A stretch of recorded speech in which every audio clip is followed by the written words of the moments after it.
inviting us to the chaos. The chaos? Yeah. You think it's chaos? You said it was chaos. No, I didn't. You literally talked about chaotic day. Yeah. See, I can cut that part out, but Don't cut it out. I can gaslight you on This camera. guy's just trying to like manipulate reality. Please gaslight me. I'm a manipulator. Gabe real, actually though. deserves to be gaslit. He's the biggest gaslighter. Me? Gabe. Oh, are you? Yeah, I'm Gabe You from- do have like this like laid back thing where you're a little unassuming, but I feel like you got some wild energy in you. No? Yeah, I'm Gabe from Dumb Crush. Yes. This is this is welcome to Dumb Crush. This is the mouth god right in the middle. That's why he's sitting in the middle. Yo. Mouth god always sits in the middle. I don't know why I'm here, so I don't. You know why just you're chilling. here? You have holes in your head, You man. got holes in your head, bro. That makes it less effective as a hat. It's called fashion, people. Nah, bro, I see your thoughts, dog. So basic Gabe is a fashion god. So No, I'm not a fashion god. Yo, Mooks does this, man. This guy's a god. That guy's a god. God this, god that. we're all god, brother. That's what I'm saying. Well, God's in all of us. As long as we're all God. Let me make a clear distinction and start to this. This is a sick episode for me because I've been like looking forward to, meeting you guys properly at some point. I think I came across your work through Mooks for sure. Yeah. But there were some mutuals along the way, and it's just it's always cool when shit crosses. So yeah, I'm just like welcome to Gabe, John, who's hiding for some reason, and Big yeah. lurker. Yeah, so thanks for coming through, guys. I'm I looking forward appreciate to you hearing having what us. you guys got to say about all these extremely controversial topics we have on the roster Oh, today. Oh, we're what always you got? ready What for you got? Bring it controversial. on. We're so ready. Tariffs, Oh, I'm kidding. I'm just gonna be quiet the whole I'm time. dark MAGA. I'm gothic dark. I'm Doc Mega. Yeah. I I'm mean, right. before this gets too off the rails, we'll let it go off the rails if need be. But yeah, take a sec. What do you? What's your background? What are you up to? Well, you make clothes. He's Yes, I make Filipino. clothes. I Yes. make clothes. That's the Yes, simple I'm part also of it. Filipino, half Chinese. He's full Filipino. He's lying. Yeah, John's I'm claims like full. convinced this man doesn't have any Chinese on him. No, you're Filipino. Yeah, but I'm 1% Indian too. You're 1% Indian. Yeah, he bro. actually What is. part? What Indian? I have Fuck no India. idea. I just did one of those stupid tests and it was like 1% Indian. I was like, bet. Okay. 99% indigenous Filipino, Sick. 1% Indian. That's deep Filipino I roots. was like, what the fuck happened? Being 99% Well- anything is deep. I can't. That's pretty deep. Yeah, man. 99%. That's almost impossible, dude. I This like- guy was the original He said Filipino. indigenous Filipino. Yeah, he might have been the original archetype for Filipinos everywhere. It actually makes sense. So you're actually like half John, half Chinese. That's what's going on here. I'm Jollibee. You Jollibee? Yeah, the guy who made it's half Chinese, half Filipino. Is he? Yeah, so I'm Oh, Jollibee. he's a conniving guy, bro. He doesn't put that on the ads. No, he doesn't need to, because I guess they also claim him as full Filipino. Do you, John? Yeah. You think the Jollibee guy is full Filipino, certy? I don't know, bro. Mind you, you're a 99%er, so you get. you get the final say on Yeah. anything Filipino. I get the second say because I'm also 99% Filipino. Oh, shit. Yeah. I don't know if you know 1% this. just beat out the 99%, bro. The 1% seat just beat out. I don't know if you know this, but Filipinos are everywhere, you know? They're Yeah, everywhere. You're not wrong. They Yeah, run the we're city. here right now, so. They're also And hella sometimes steezy. you'll look at someone, you no idea that they're Filipino. And Yeah. out of nowhere, they Sometimes just drop it. I look at myself and I'm just like, damn. I would never have guessed you're Filipino. I would have guessed Korean before Filipino. Bro, That ass? Yeah, I got- it's the facial structure. nah. Nah. I got Japanese American a lot. Yeah, I guess that's Um, more accurate. Yeah, I- yeah. Not Korean. I I got- was just generalizing. No, I got- non-Chinese Koreans. I got Korean too, but also my partner is Korean, so that also makes it a lot easier for the assumption. Sure. John is basically yeah. Blasian. I am Blasian. You're Blasian, the 1%. If you, But it's just because he's Filipino. Like, all Filipinos are technically Blasian. This history lesson is Yeah. completely. So John's Janae Aiko. Yeah, John A. Ayako. It's Scarborough. Scarborough. Scarborough, Are you guys all Blasian. Scarborough I'm born and Scarborough. raised? Or not born and raised, but raised? I'm Scarborough raised, born in the Philippines. Okay. John. Born in the Philippines, then moved to Barrie, which is like the whitest town in Ontario. I'm telling you, there's whiter towns in Ontario. Like what?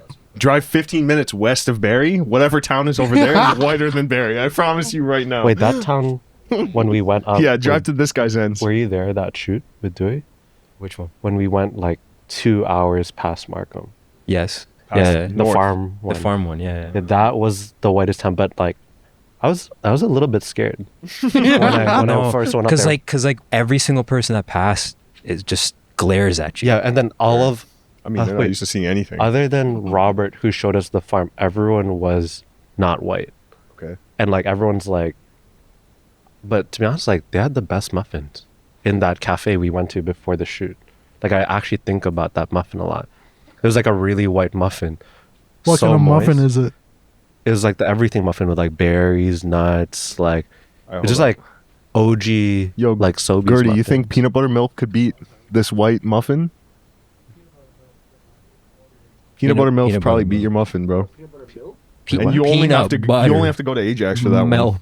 peanut butter milk? Okay, so Yeah. basically, this quick rundown of peanut Shorty butter that's milk. into Gertege. Yeah, there's That like happens this. to be a milk. There's this like there's What? this What's this cafe. lore? There's this cafe in Ajax that like is run by this milk, and like Nothing that substantiates that's- that she's a MILF. You've just decided this. we've like Yo, how hello. bad is she though? She's Like how she's, bad? If you were, I feel like we need to bring Gertage in to answer that question. What do you think? Out of 10? Yo, how bad is she? How bad?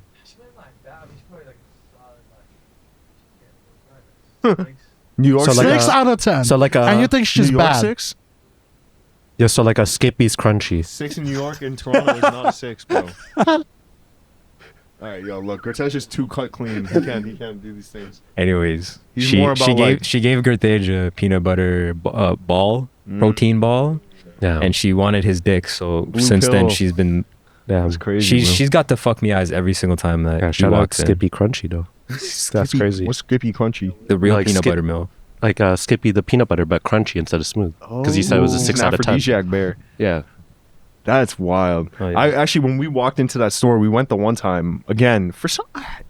When things are like really busy, overly stressful, I can dial in. When things are in that pocket right before things get too busy, yeah. I'm absolutely out of control. I'm just fucked up.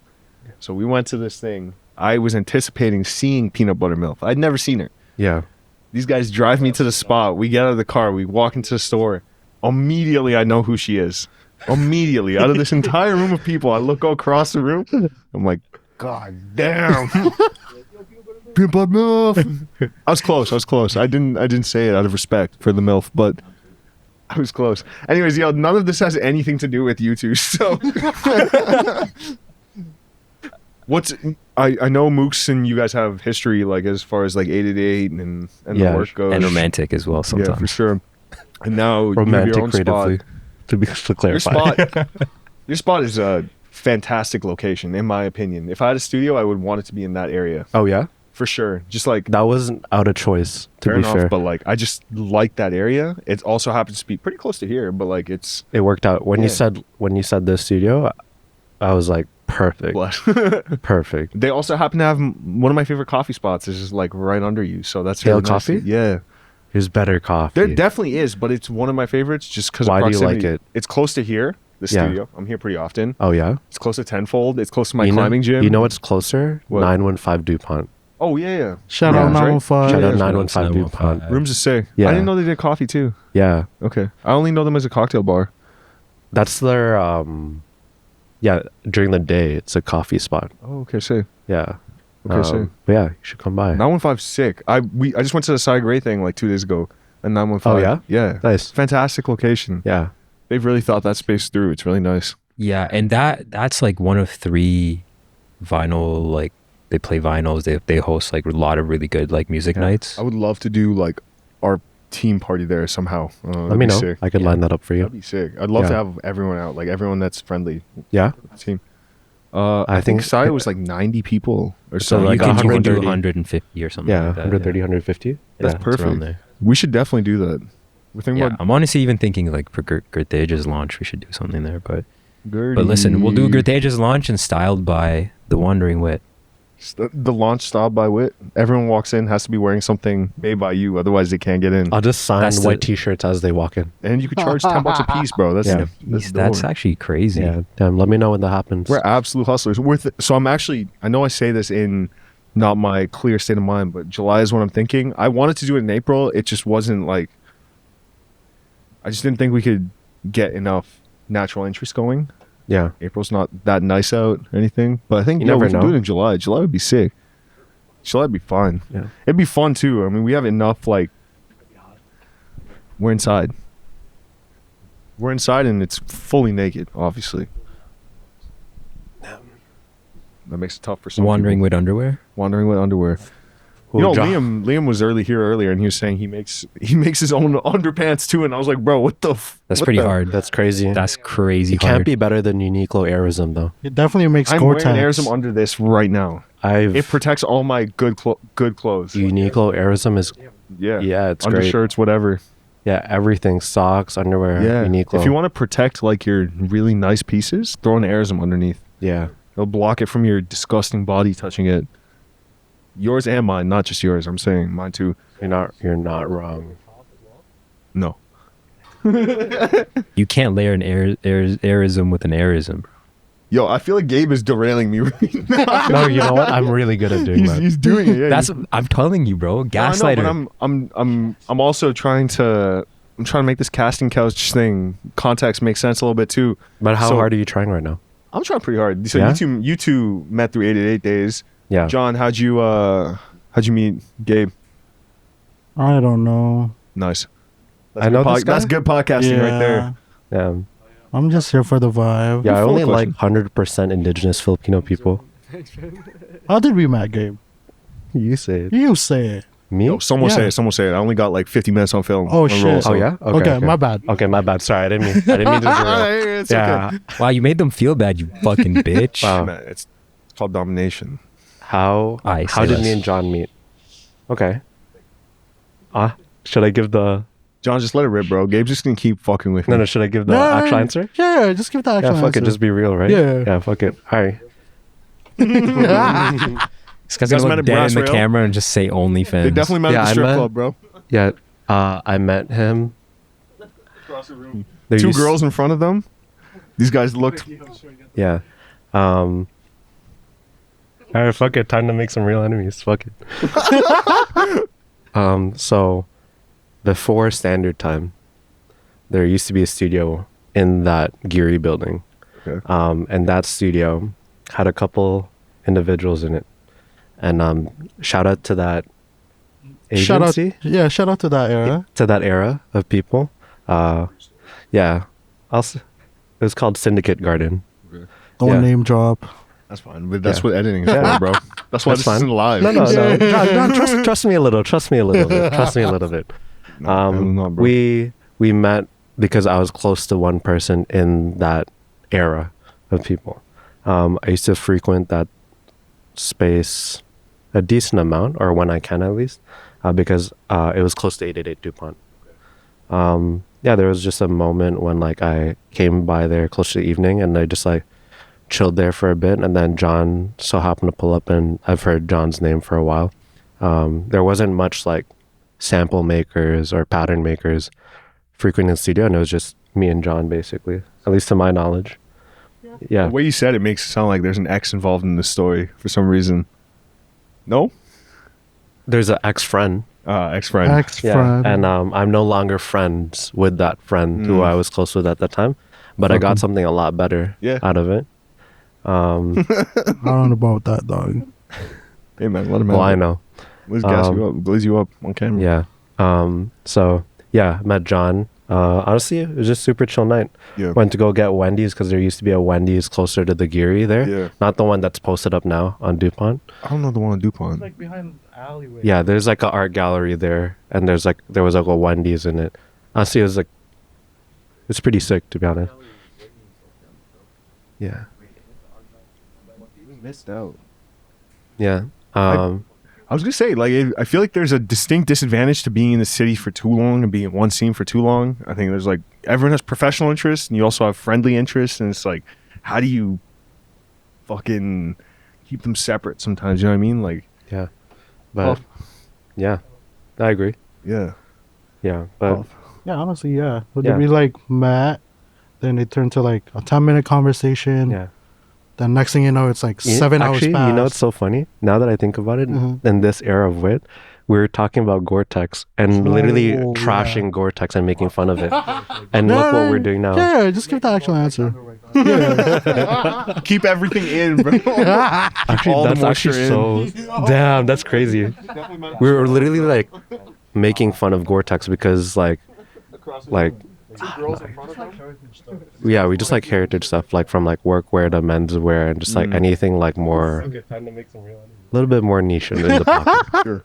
Yeah, so yeah, we were just like ragging on Gore-Tex because like, yeah, you basically have to use this like tape to make sure Gore-Tex is waterproof, which is like what like Arc'teryx would use when you see like the contrast tape lines on the inside of the jacket.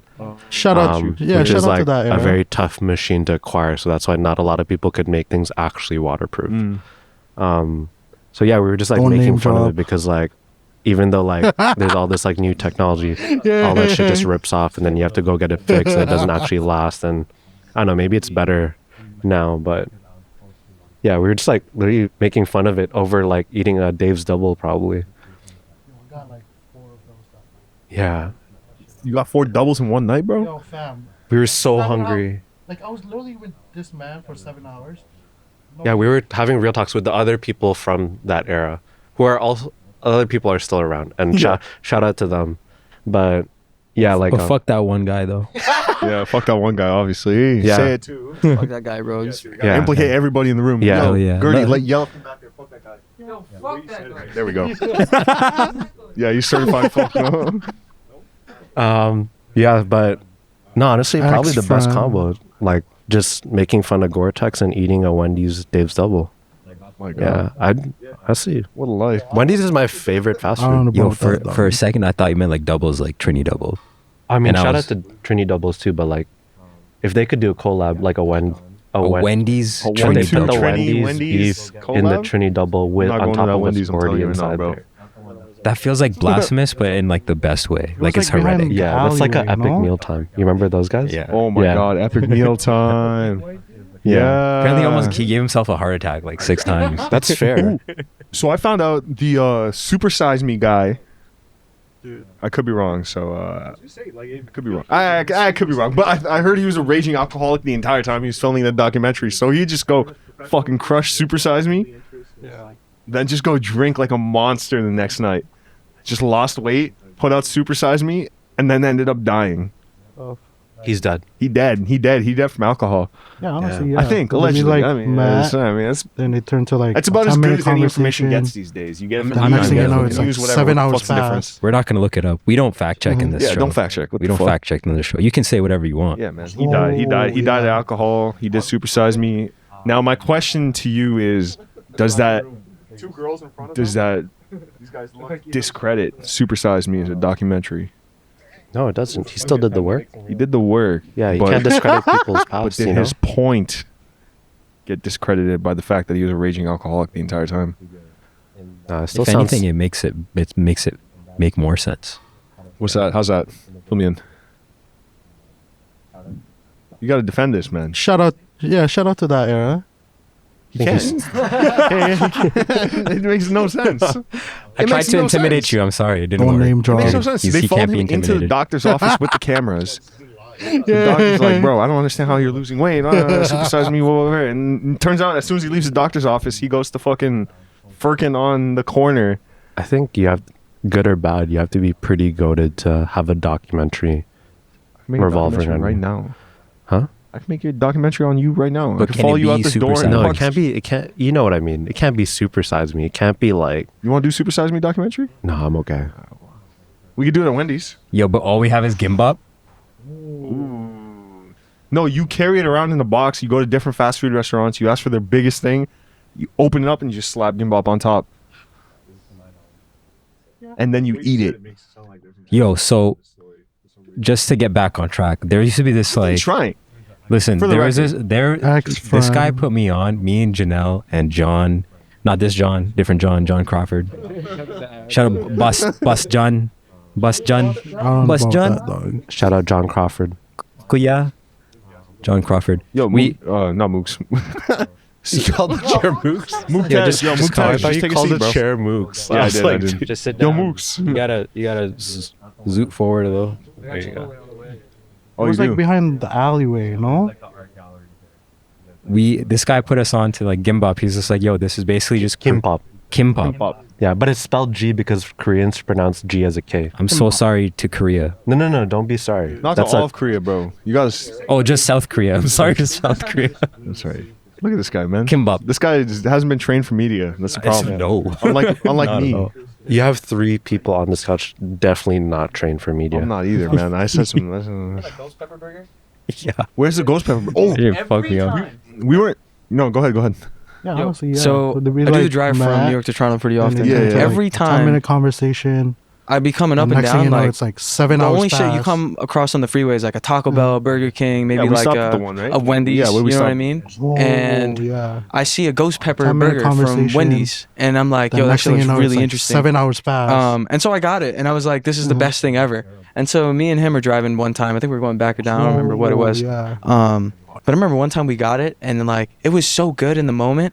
But then like after like a little bit, it felt like battery acid in your stomach. But it was like an addicting kind of like spice. I don't know what this has to do with anything, but I just remember eating that it's ghost just pepper. We were nasty talking about choices Wendy's Moose earlier. makes. I got another Yeah. nasty choice he made. We're coming back from Or was that whatever. what we were eating? We ate born to bar chicken.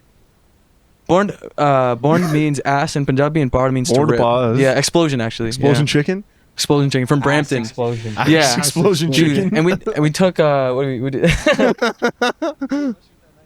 And dude, I was like shitting and tripping at the same time. I took like 17 shits that night. It was crazy. Is that not what I did That's that wild. night? No. Oh, okay. Because you shit a lot that night too. Oh. You're a big shitter, bro. This guy. Remember I got on the way food back. poisoning or something. dude. I Remember was on the out. way back, he got a burger the color of your turban right now. Yo, this guy. And I'm just like, I want to get home. And we pull up to a Burger King, and then we see it was like Halloween time. They had like a purple, like fucking burger. The bun was purple, like bright purple. Nobody else in the car is eating this. We are so impulsive. I look at him like, yo, that's sick. Yeah, let me get one of those. It was like a massive Whopper. And That's sick. It was Burger King. it was Burger King. And then I'm just watching. He pulls it out. It's like a purple ass like burger. No, it's fun patties, like you know the colorful Krabby Patties from SpongeBob. Yeah, Yeah. I It was was dying the whole dead time ass watching him one eat of it. Yeah. Bro, You gotta defend yourself or something? I was told that everybody was gonna get some. I'm barely like awake right now. I'm just like, bro, I'm hungry. I need food in me. And this Yeah, guy, I think we just no, ran- because you're just like, yo, let me get that fucking purple burger, and then you turn around being like, yo, oh sick, they have a spicy chicken sandwich. This motherfucker hands me this purple burger while I'm like looking at this like spicy chicken sandwich. Away from the drive-through on the corner of my eye, I see like, oh, there's a new crispy chicken burger that looks so good. But you know, the order hadn't made, so yeah. But it wasn't some kimbap. So anyways, Yeah. we in 888 would like, this guy put us on to kimbap. He's basically, this is like Korean sushi basically, and we were just like, oh, okay, yeah, fuck it, like we'll try that shit. Way better than sushi though. But like, yo, this Well, shit hearty. was amazing. Shout out to kimbap. That's like probably almost like a But top that 10 place food. closed though. The one that I always bought Bro, it. that from. here's the thing. We loved that shit so much, and this one restaurant, I forget what the name was. Dasoni. It's on St. Clair West. That's only. Yeah. Rest in peace. They only closed because they tried too hard to make like the real deal shit. It was just too much to upkeep, which like I could respect. Like they were doing the real shit. It was just too hard to keep it running. Yeah. Yeah, so- man. So much of my experience and time at 888 is like just painted with casamientos, like pupusas, and the kimbap from that spot, bro. But they only made it to order and as like a catering option. Yeah. So like when we first started having it, it was literally just like a one-time thing, but we fucking loved that shit. So once a week we would call in and we'd be like, yeah, we need a catering order of like Yeah. at like 30, 40 I think pieces. we got a whole tray once when like everyone was at the studio. Like I'm talking about like Janelle, Austin, Tashi, Yeah. Devonte, Richard, like Angus, like Dewey, Chris, like yeah, just like Chris, back Chris, then, too. like yeah, like just like Master. we just got a whole silver tray. I mean, I might be wrong. Maybe some people weren't there, but I just remember getting a full silver tray, maybe Yeah. two of them. Yeah, and we sat down at the big desk in your studio. We just Yeah. munched on that. That was That's sick. amazing, That's a bro. nice memory, But yeah. at a certain point, like they literally heard they recognized our voice when we ordered it, and they're like, "Yo, do you think- we can't do this for you." Yeah. And they're like, "Yo, we can't keep doing this, bro," because we'd have to call in like a day or two in advance and just be like, "Yo, you guys trying to have some gimbap Yeah. tomorrow?"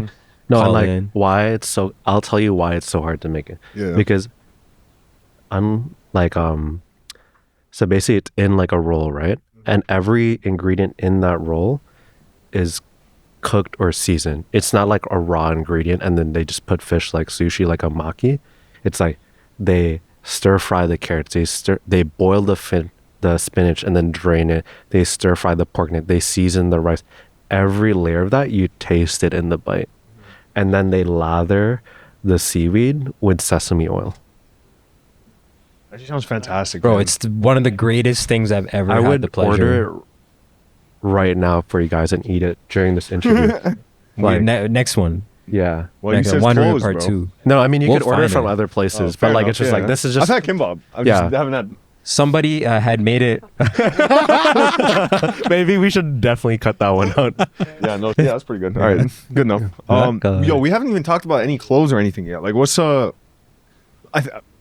do want to ask genuinely because for records and film and stuff like that, I feel like there's a very natural attraction. Like, you're exposed to it pretty regularly. It's something you pay attention to. Yeah. With what you wear, I think, and like what you dress, how it's made. You know, if you go to the point where you're thinking about what statement it makes, whatever, I think a lot of that is more conscious. You make those connections. You decide if this is going to be something you value, or you adamantly decide it's not something you value. My guess is at some point you decided this is something I care about. Well, I mean, obviously, was that a distinct moment, or was this just like, was there some other path that kind of naturally pushed you into this? You too, John. Like, what about you guys? Want to go first? You can go first. I think like, and I think I could speak for John too a little bit, and but I still want you to answer because I Yeah. want you to talk. I think in Filipino culture and with the Chinese culture I got brought up in the Philippines, there's just like a big emphasis on like making sure you're properly representing yourself and your family. So there was already like an important emphasis on like garb growing up. Like I'm not wearing sweatpants out of the house. You know what I mean? And it's also I mean also in the Philippines, like I'm gonna sweat if I wear sweatpants out of the house. Like I don't own sweatpants in the when I lived in the Philippines. Yeah, so I feel like that definitely led to like, you know, you make sure you fold your clothes properly. You think iron everything before you fold it back into the closet. Yeah, like you make sure Every day is a full day, bro. laundry's full, day is a full day, and sometimes you have to have people helping you to make sure you do it properly. Wash. Yeah. You know how people here like spread like the whites, the colors, Yeah. and like the Yeah. linens all Sure. in different like laundry baskets. That's just like a normal thing Sure. back home. And like I think even just like wearing everything for like ceremonial stuff, whether it's like a barong, like when it's like a special occasion, not just for like weddings and stuff, like Right. or you're gonna make sure you wear a suit just to like make sure you're properly like yeah, just representing for the family or yourself. Sure. Make sure your hair is like gelled back, side, whatever, your hair is done up. You have church clothes because like yeah, most of the people back home are Catholic. Yeah, and like I'm just talking about like upper class and middle class, but even just like there's also an emphasis on clothes. Like there's people who don't have much back home and stuff, and they don't have any clothes. So just the emphasis on clothes on that too. It's like there's a very big gap between having clothes, nice clothes, and then not having clothes. I feel like in the Philippines personally, there's no, at least my experience back then, because it's been a while since I went back, there's no middle ground. So it's like you're just always in tune with the fact that you have nice clothes, you make sure you wear nice clothes, or you don't have clothes, and or people don't have nice clothes, things like that. So there's always clothes. I feel like there's a hierarchy to it.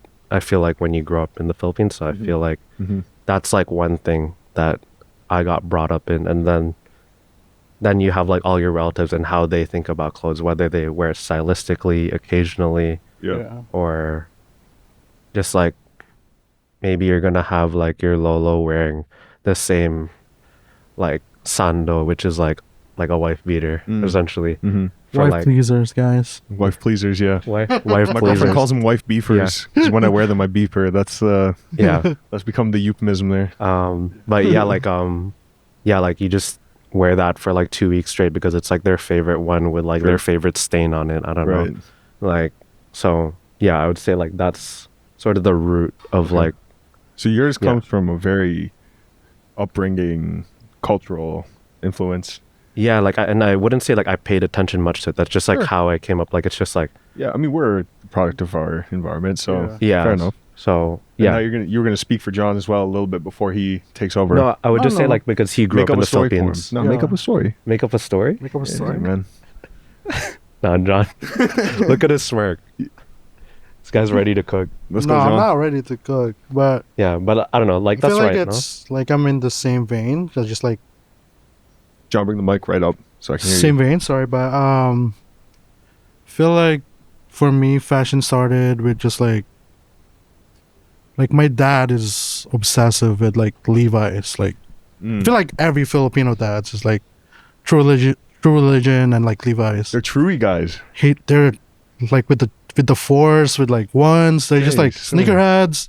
They just like love American culture. Sure. Like, so like I grew up on that and just like going to like thrift stores like back home and Yeah. just like it's like, oh, like this is 511, this is 505. There's a different on like the cut. Sure. It's like, well, I don't give a fuck. Like Yeah. I'm just a But now child. you do. I'm just here so we could go to Jollibee afterwards. That was like the whole thing. Yo, Jolly hot dog though. Oh, yo, Jolly hot dogs is goated. They don't have Jollibee that at the Canada, Jollibee bring here. that shit in here, dog. Yeah. But yeah, that was like I didn't realize Mostly- Jollibee was international like that. Oh, Jollibee, Jollibee, like forever all over the world, I bro. don't know, Yeah, bro. I bro. only know Mississauga. I just yo, they got that shit in North Korea too, bro. God damn, bro. Yeah, I'm not Wait, even- how's your trip? I'm fucking with you. That's crazy. Yeah. Because then the staff would have to be Filipino. Yeah. So I was like, that means that's crazy. So I was gonna say, I John, for you, it sounds like there Yeah. wasn't necessarily like a.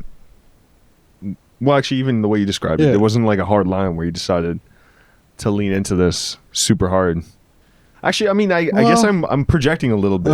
Like, there's not necessarily like a super hard lean. It's just like you Yeah. just kind I of. mean, there's Like- definitely like turning points for me Yeah. and John Sure. that made us like from like normal paying attention to clothes to like, okay, like this is like Okay, so where was that distinction? Maybe is a better question. I feel let like me think well, of it. I moved to Canada when I was like 11. Mm. Then I was like, oh shit, I need to fit in. And I was like just doing research and I stuff. don't know if you're fitting in, bro. Yeah, you got your not- own thing going on. Okay, I was like a basic man. I was like, I was in a white suburban neighborhood. Ah, ditto. Yeah, so I yeah. was like, It's you know what? I whatever. gotta fit in. Yeah, So I just like got into Supreme sure. as everyone else. Of course. We'll just skip every Thursday and just go to like the library and just like cop things. And that's how it started for me, Yeah. at least. Yeah. Then I was just like that, going to vlogs, like just like write up and stuff, like Sure. Four Fins were like complex back then Good God, these are deep cuts now. and shit. Then I got into the weirdest stuff and like, Yeah. oh shit, like Alexander McQueen. Yeah. Then I signed myself up in like grade 12 and just like, you know what, I'm gonna try this shit. Yeah. Just when like did like a fashion class and they're like, okay, and they were only like making pillows and shit. I was like, this is not it for me. So I just like, Close. yeah. So I was just like, you know what? I'm just gonna like take apart clothes and just like learn how to pattern it. Yeah.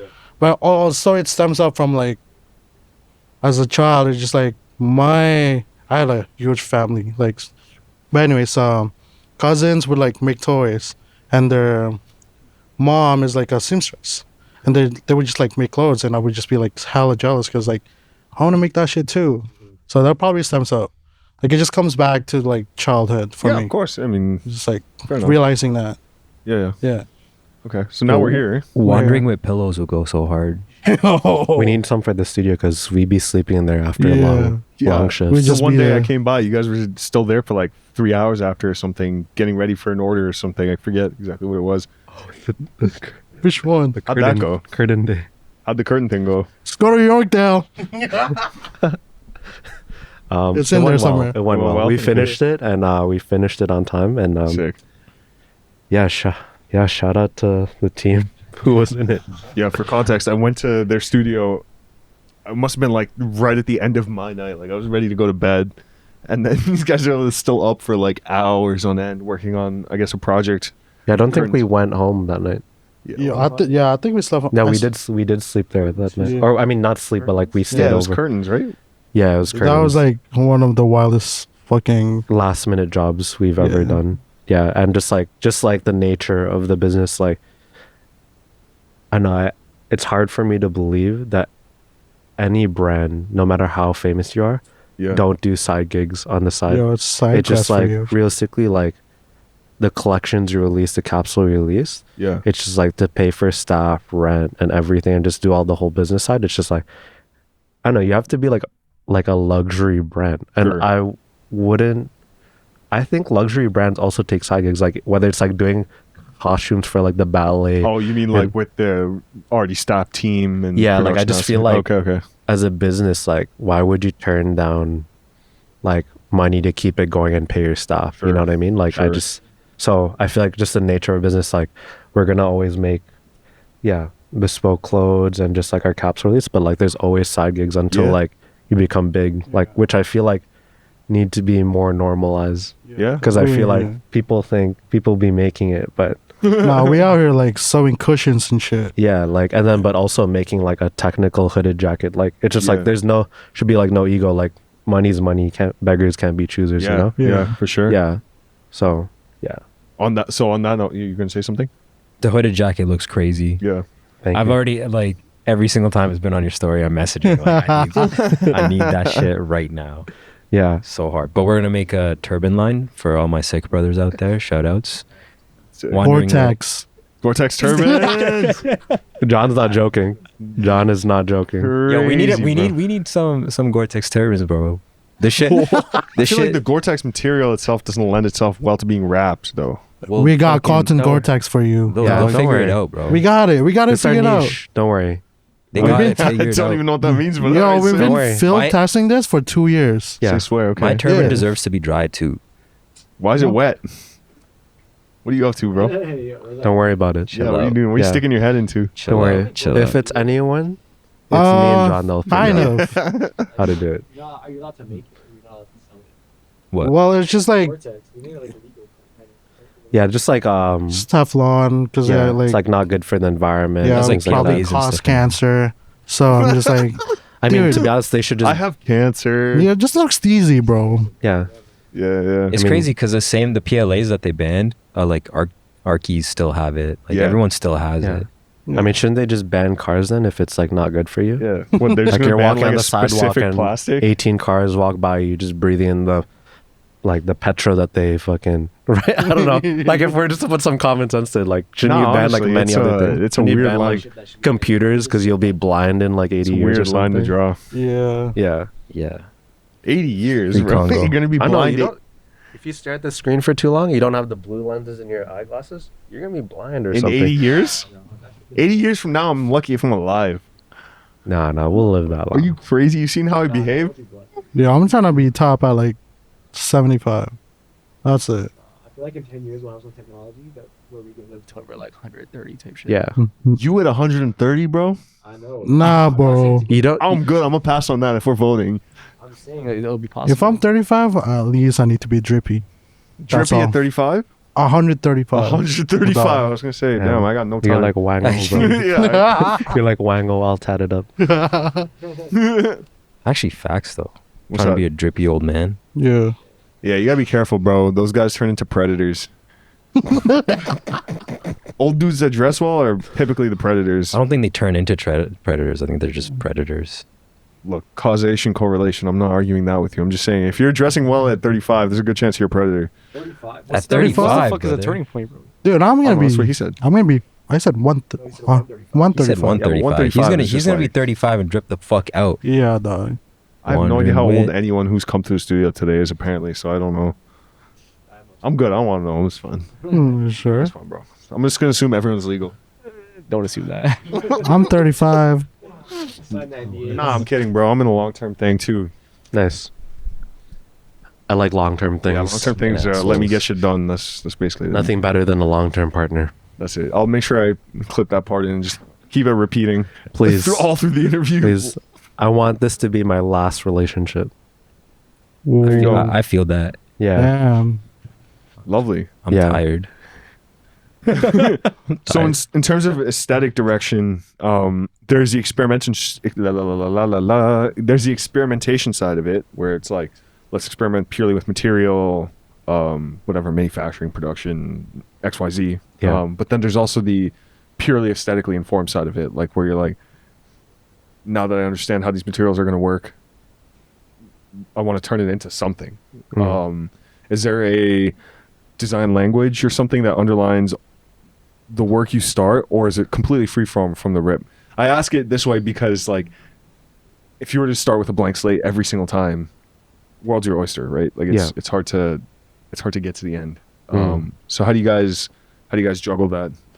I think we just do both. Like, because like you can't really.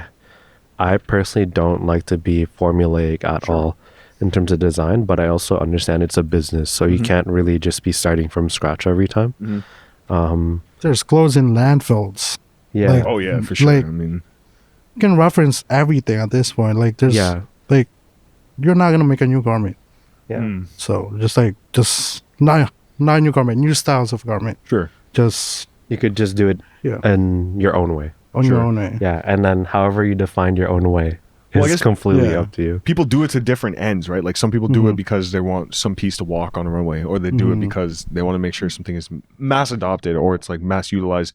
I think another friend we had over earlier was saying his goal shifted away from mass production Yeah. and more towards just like making everyone feel like they could wear it, sort of. I'm paraphrasing, but my point is, I guess he pivoted away from that idea at some point. Was that a conscious thing, or? I would say, like, I don't think me and John really think about the business side of like who we're catering. To be honest, me and John as people, we don't cater to anyone. We kind of just like go to the studio, Yeah. just make something. Or like we go to the studio and we're like, yo, how are you feeling today? Yeah. And I'd be like, he's like, yo, I feel like pattern drafting today. Yeah. I was like, okay, well, I feel like just like being on my computer and looking at like b-boy videos. B-boy videos. Yeah, Okay. b-boy videos. Were you a dancer before or no? I Spoilers. still b-boy. Spoiler Oh, sick. alert, he's Yeah, a yeah. b-boy. Yeah. Yeah. And I feel like that's A like bad another boy. Mr. Yeah, Jabba big Woke bad is boy. over here.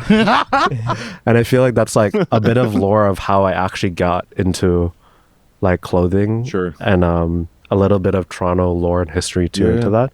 But yeah, to be honest, like me and John just go by it day by day. Sure. And yeah, like we have like our 1 year goal, our 5 year goal, our 10 year 10 years goal, and then goal. for John 30-year goal. 30-year goal. Which I don't. Wait, 30 years from now, or? Yeah.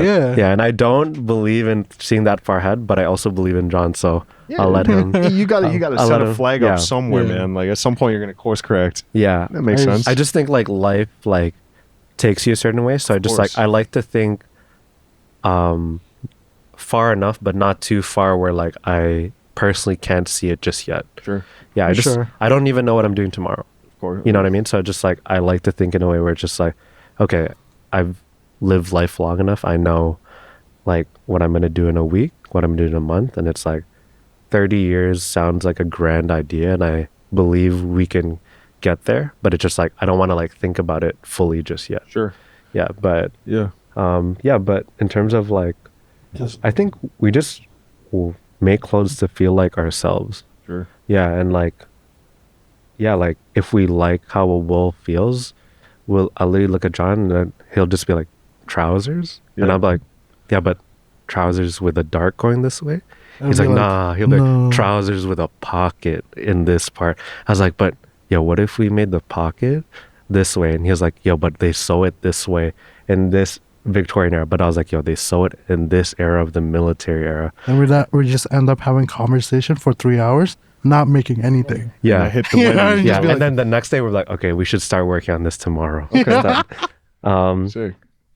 Yeah, honestly, we go at it a very purist way, but we're also trying to make the purist way financially feasible, because like at the like running a studio is not cheap, and then also buying fabric, thread, all these little sewing attachments, things that people don't think about. You don't just buy a fabric and start making clothes or a sewing machine. You get different needle sizes. You need to get different parts for your sewing machine, different like, I don't know, like thread gauges. Yeah, I don't know what else, like different Different shit. screws and gears for your machine. Like the feet for your machine, all that shit. Yeah, and it's just like, and like you can use one machine to make a full garment, but then like you also need a bunch of other machines like buttonhole, and then there's like different types of buttonholes and different types of machines, and you could do it by hand, do it by machine.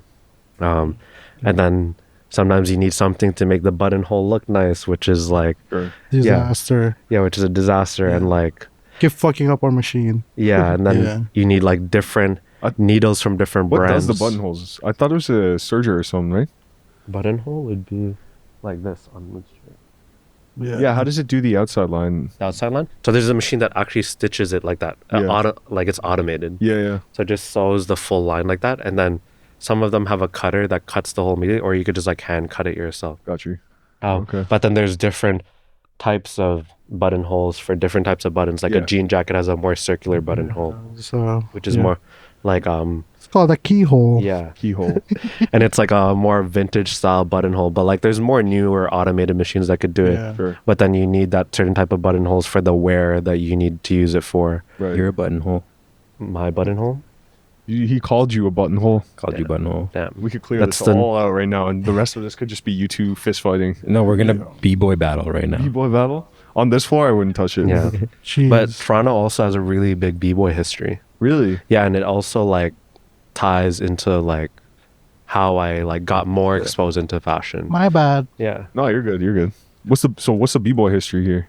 B-boy history, basically like Toronto made a whole dance style that the whole world is influenced by, which is like, it's called like a threading style, or like some people call it origami style. Like there's just like a lot of different names for it. Actually, like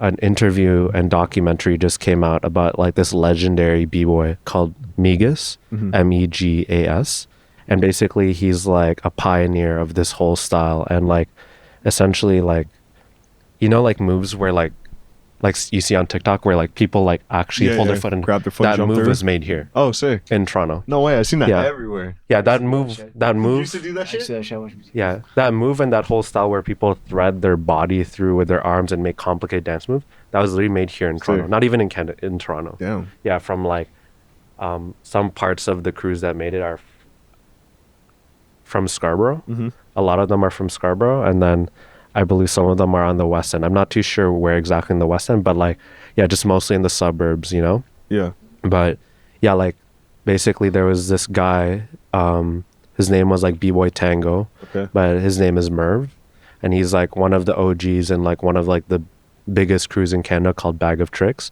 And this is like people that would be in like 90s much music shows that our parents would be watching, or like people who would be connected, like not Bag of Tricks, but like people in that era, but people who'd be like in the Chaos videos or like Cardinal Official videos, like real roots in like hip hop.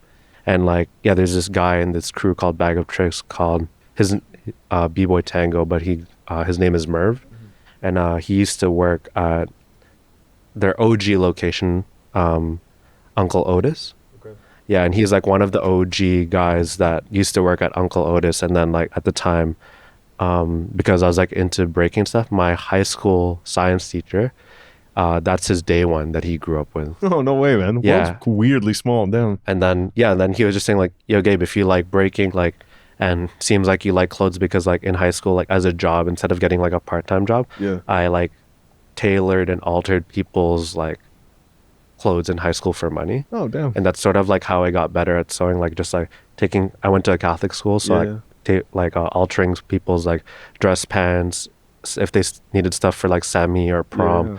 I'd like do their blazers and stuff like that or whatever, just That's like sick. getting by. I probably didn't do a good job back then, but like, you know, like I did the best they could, and I wasn't charging them like Yeah. $80 for an alteration, you know. Yeah.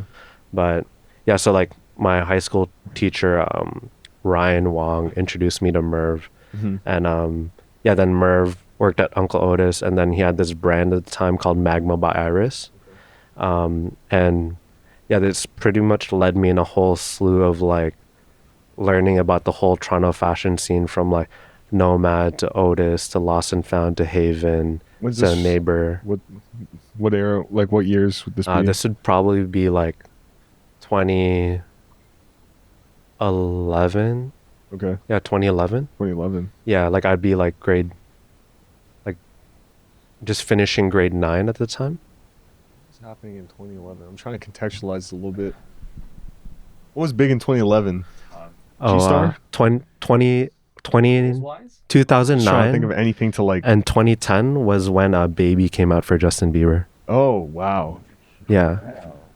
Because, I was yeah, I born was that like year. grade 8, turning grade 9 when that came out. That almost feels like too far back for me to contextualize. I don't know, Yeah. I like, feel like that's just like, that was my entry point and like really pay attention to the whole Toronto fashion scene. sure. So I've just like been like a sponge since then, just like Mhm. seeing people in the scene grow and just like seeing how stores have changed over the years. What about outside of here? You feel like you've found your bridges to other subculture or like sub scenes elsewhere around the world? You went somewhere recently, right? Yeah, I just went. I went to Paris in January. Oh, say. It was my first time. Yeah, I wasn't too like motivated to go to Paris. I just feel like it wasn't a good time to go. We had a really big side gig here that I had to worry about, that I had Yeah, to yeah. leave with John to Sure. do. Which Was Yeah. this a long term partner decision? long term. Oh no, I actually went with my family. Oh, okay. Okay. Yeah, I went with my family because my mom, she's actually a glass designer, interior designer. Oh, damn. That's Yeah, sick. so she was exhibiting out at this show called Mason to Object. Okay. It'd basically be like an interior design and like arts and crafts focused show that they would do at like exhibition here, Yeah, yeah. but like in Paris instead. Sick. Yeah, she was just showcasing. I'm not too close with my family, so like she just offered me to go on the trip with her because they were comping everything. Yeah, yeah. So she was like, you could see if you like Paris or not. Yeah. I was telling John, I was like, I'm not too sure about how I feel about going there. I know, just like if I want to travel, I would choose to. Sorry, why? Why is that? What was the hesitant for? Why? I just feel like if I'm gonna go somewhere to like feel like I could do something more with fashion, I feel like I'd rather go to the US or Asia. I don't know. I'm not knocking like Parisian yeah. lifestyle Sure, or anything. sure. It's just Yeah. more like I don't feel like It was a comp trip, man. yeah, it was a comp Did you trip. have fun with it? To be honest, like we've been like really busy for the past couple months. Fair. So like the highlight of the trip is like I actually got to rest. Sick. Yeah, and like and Oh, when I that's say good. rest, like I had like canker sores all over my mouth here, and like I had like eye bags so low, and I was like, I genuinely like slept, and I was like, wow, I haven't remembered the last time since like I slept like Yeah. this.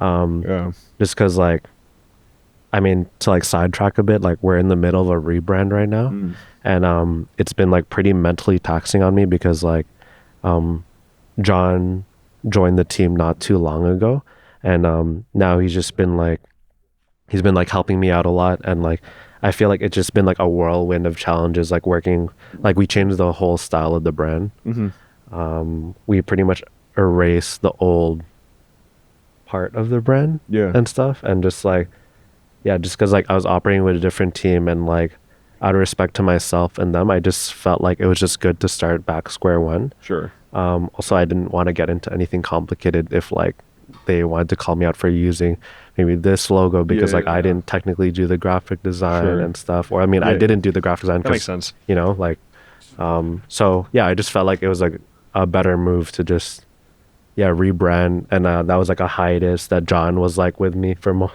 of the time. Yeah, so I feel like branding work never ends, man. Until Mm. like it has to go out. That's the only time it ends. Yeah. We've been in a fucking branding cycle for yeah. It's just yeah, like even that, or you just hit a deadline. You're like, fuck it, this is the brand now. Let's go. yeah. Yeah. So yeah, we're sort of in that stage right now, but yeah, Paris was just like, well, it was like really cold, like Yeah. humid cold, and I didn't know it was like that out there. I actually have no idea. I've never been to Paris in a weird time. I once stopped over from a layover. How cold? What was it like? Like It was like, so here it was like -10, Yeah. -11, but it was -2 over there, but I was colder over there because the cold seeps into your bones. So now I like, near a lot of water. yeah, I guess so. Yeah. I don't even know what I'm doing. I can't really place France. I'm placing it like I'm pretty sure like all of France is basically like a big island. Yeah. yeah. But yeah, like I feel like that was like surprising. But then I was like looking at like the daily, like just like the everyday person out there, and I realized like the reason why like I saw things in Parisian style is because oh, you actually need to wear wool socks, you need to wear a scarf, you need to wear like certain types of boots to make sure like your feet are insulated with the leather that you're wearing. Like I was just like, oh, okay, this makes sense. I was like, maybe that was just a coincidence that like people were sort of dressing the same, but I definitely saw like a lot of adjacencies in terms of the Parisian style. Actually, to that note, a curiosity about like kind of the geocentric things we wear. Like obviously we have some particular restrictions here. Like it gets cold as fucking balls in Canada.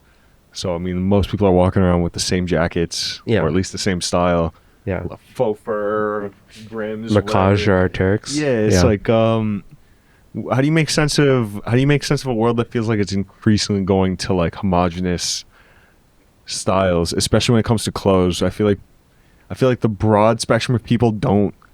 It's not that they don't care. It's just that they care about other things, I guess. Yeah. And clothes are kind of an afterthought. Yeah. Especially when I think largely, at least again, I'm also someone who's like new to even paying attention to what I like. Fuck all the more complicated stuff about what it says about me, whatever. What do I like? I'm only paying attention to it now because of just Norby. And I'm, you know, as I pay more attention, I see more of the homogeneity across like what I see. I just feel like most people are wearing effectively the same thing with no afterthought. Yeah, trends and fads like are huge right now. It's not even a trend per se. It's just like at the end of the when it, day, like, you washes still over like culture. need to be like comfortable and like not cold. Yeah. yeah. So like there's a cold part of it, but then there's like what happens on It's like a response to like social media, right? 'Cause, maybe to your point about Paris, Leather Parisian pants. style, it's like very location centric, right? It's like that is very people location dress like that centric. because but now people in Paris are consuming the same social media. That's what I'm saying. It's probably changing there too, right? Like Yeah, it's people definitely are changing. Like there's definitely people like people are just hitting H&M and Zara in Paris too, probably. or like people like are just like not wearing scarves. They're just wearing like the craziest like CDG dress and Yoji stuff and like just all Kiko'd out. Like it's just like people are still like oh, I only need to walk 1 block to work or like take an Uber. So it's just like they could still whatever I want. I definitely saw some people like closer to just like certain areas that were more. I think there's more of an appetite there for like experimental clothing in general. Oh, Elsewhere, honestly, elsewhere. Wait, sorry. Can I use the washroom? Yeah, of course. Yeah. Go ahead. Go ahead. oh, What do you think, John? Do you think we lack the appetite here for like more experimental clothing and Toronto dress and- wise? Toronto is too local. Just like let's say North America. Toronto's a good example of what the rest of the country is probably like, but Oh, that's a hard question still. it's more of an opinion than anything. Feel like London right now is killing it. London, Ontario, yeah, no, they're no, going no, no, crazy, no, bro. no, no, no, no, Fentanyl no. all No. over the place, bro. They're killing it. Yeah, I feel like It's not a hot take. It's not a hot take at all. London is Yeah. killing it. Bring it up.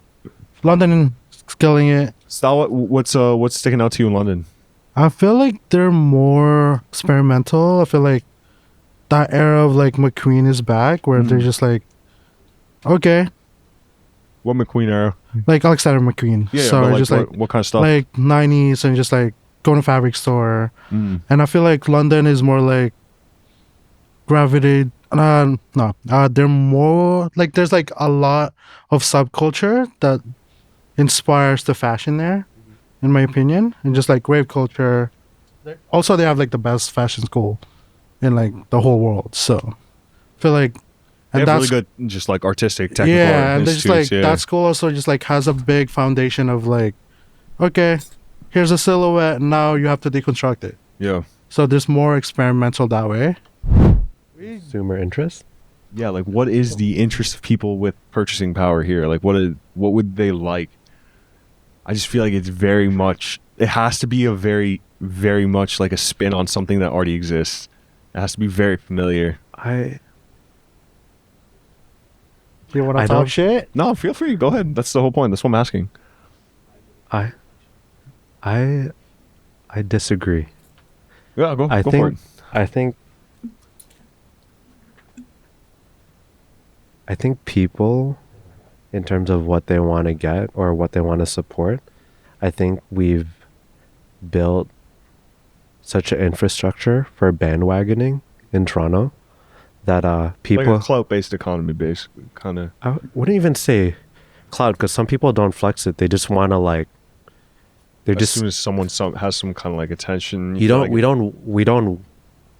we don't walk in alleyways. We walk on sidewalks. Sure, But it's like it's gonna get you in the same place anyway. But you might see different things. sure. I grew up in the suburbs, so I loved walking in alleyways. And I feel like people are scared to just be themselves or just Yeah. like what they like. Like John could like something, Yeah, and if I'm convincing enough and just tell him he's whack, yeah, like we've built an infrastructure here that you actually might second think that, but in other countries they'll just tell you to fuck off. yeah. Yeah, because they're well researched. So you think it'd be for the greater good for people to be a little bit more flagrant? What's the? I know it's tough for me to say that. It's just like me fair telling enough. someone to like be like, yo, do your research and stuff like that. It's like I could also do more research, you know? I mean, there's so much shit to pay attention to. That's why Yeah. I'm not faulting anybody. I'm just curious as to what breaks through ultimately, what makes it into the normal zeitgeist of what people see. I think Toronto was built like in the shadows. Yeah, Like from the very beginning, even before people before our parents' generation. I feel like I we're think- our own audience kind of thing. Yeah, like I feel like not even to like get in too much to gatekeeping, Yeah, but I feel like people gate kept so hard a couple of years ago yeah, that they forgot what was like a gate yeah. is supposed to let someone through, right? Right. But then they forgot why they were standing posts at the gate. Sure. And then now I was actually literally at the studio just before I got here with Yeah. John, and I was like, No comment. and I was with someone who I consider one of my OGs and who's contributed a lot into the dance scene. Sure. I mean, I can drop him. His name is Greg Villarico, and he used to run this spot with other people like David Forto and like I don't know everyone who ran the spot, Sure, but they were yeah. the main contributors Yeah. to the spot. But it was called Right Foot Studio, Okay. and I was just literally just talking to Greg and saying like, I feel like some OGs gate kept so hard, and now that they're a lot older, feel a little bit bad. So now they're just mentoring this big gap of a generation after out of guilt.